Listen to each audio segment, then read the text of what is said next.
Evening, folks. John Pettipas. It's now 2 minutes before 12 midnight on the evening of Monday, the 13th day of June, 2022.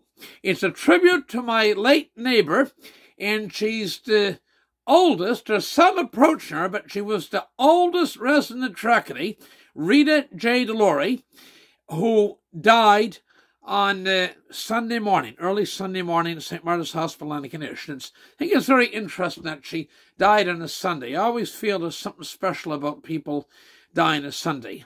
And so she had great faith in God, so probably she planned it like that.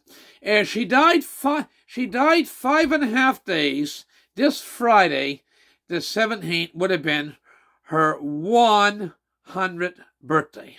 And to come so close. So she was in 100th year and almost 101st year, actually. Okay, 5.5 days, about what, 136 hours approximately away from her turning the century from 99 into 100. And I'm in Tracadie, Antigonish County, and she was a Acadian stock, Rita J. DeLorey, and Tracadie this year celebrates its 250th anniversary for its founding by Pierre Benoit. She was DeLorey. All life she was never married. DeLorey, and that name originally was DeLorey, and they also were a very old family, old storied family. And so Rita was alive for 40% of the 250 years Tracadie existed. Born on the 17th of June, 1922. I remember one day distinctly phoned up and something in her Bell Express view. She didn't like speaking in the Philippines. Said, "What's this? I wanted my age." And said, "What do you want my age for?" But anyway, he said she was born in 1922, and you didn't send her a birthday gift. I told the one in the time zone difference in the Philippines or Montreal, where I was speaking the same way. This lady lived 40%, was alive and living in Tracadie most of her life for 40% of the 250 years Tracadie has been in existence.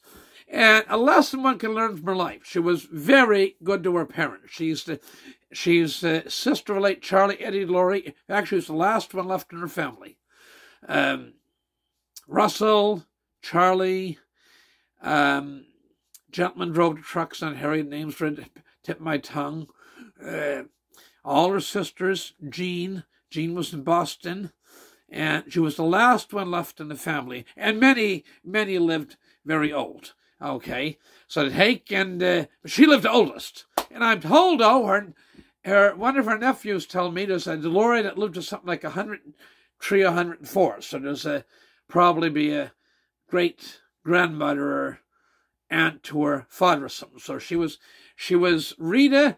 She was a daughter of Eddie DeLorey, and Gata, Margaret Gata. It's a French name for doll, beautiful woman. So in French, somebody's beautiful woman, you call her Gata, doll. She called her doll.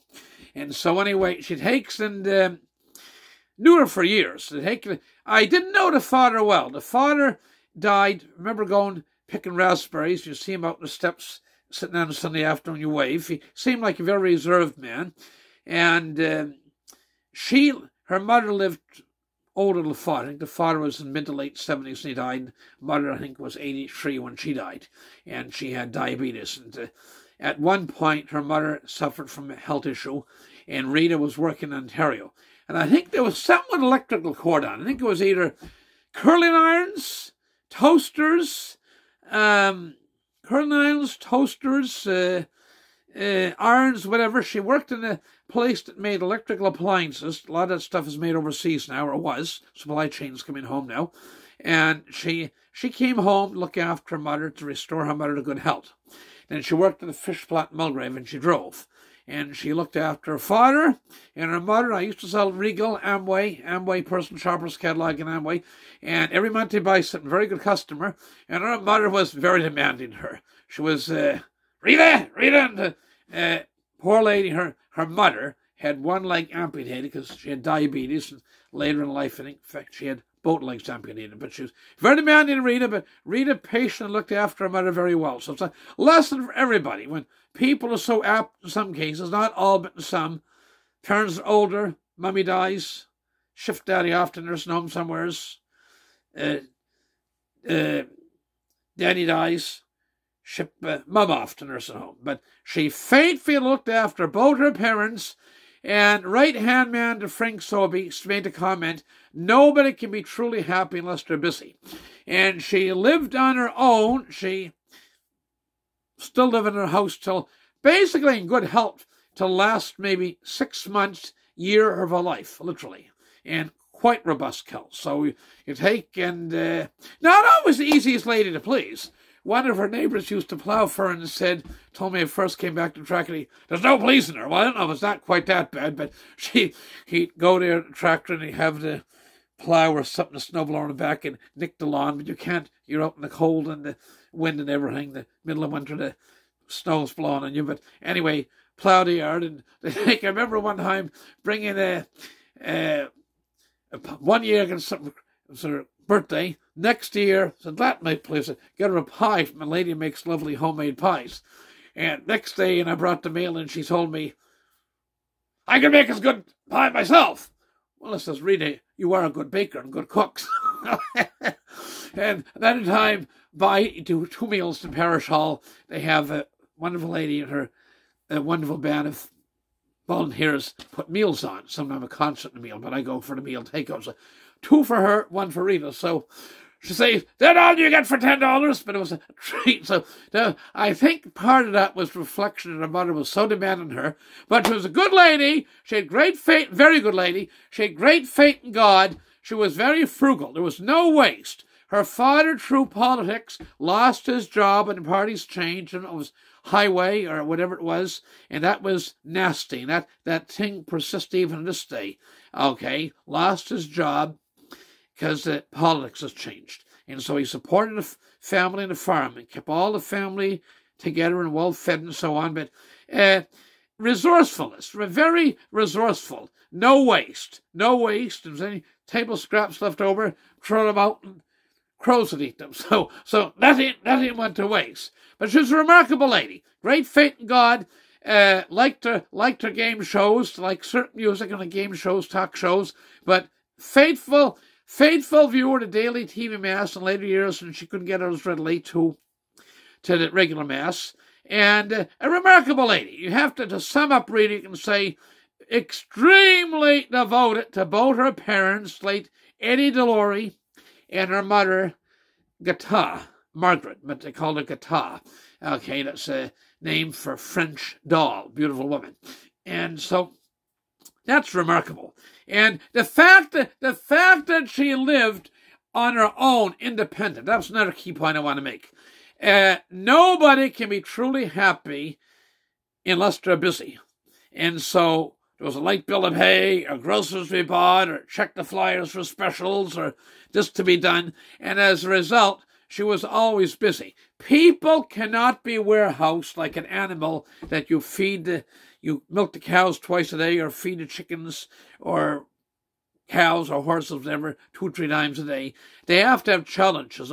The fact that she was mentally alert and in pretty damn good physical health till very late in her life is the fact that she had the challenges. Everybody needs challenges in life. So her obituary, I imagine, will be tomorrow or next day's paper, and funeral will be coming up. But she was, in all intents and purposes, was 100 years old. I had a school teacher, my primary school teacher, Helen Hutchins. They did a lovely job to family in obituary, and they put Helen Hutchins dies in her 100 years. So Rita literally died 5.5 days before her 100th birthday. So remarkable lady, and very resilient lady, and of Acadian stock, and Trackety, Antigonish County, Nova Scotia. And with that, I got to go. I'm about 8 minutes, 9 minutes my video. So we say, all the best, God bless. Let's say a prayer. We'll say, Hail Mary, she was a lady. Hail Mary, full of grace. Blessed are thee among women, and blessed is the fruit of thy womb, thy baby Jesus. Holy Mary, Mother of God, pray for us sinners now and at the hour of our death. Amen. I'm certain she's in heaven. She was very good to her parents, and she was very resilient, resourceful lady. And she would have went through what? Born in 1922, went through the Great Depression, went through World War II, wasn't old enough for World War I, World War II, and everything else, and very resilient, very, very resilient. And that those are and great faith in God. Great faith in God. Those are all traits anybody needs to be happy and resilient. With that, we say all the best, God bless, and good morning now. I started this last night, and now it's morning, so I got to wrap this up. Thank you. Bye for now.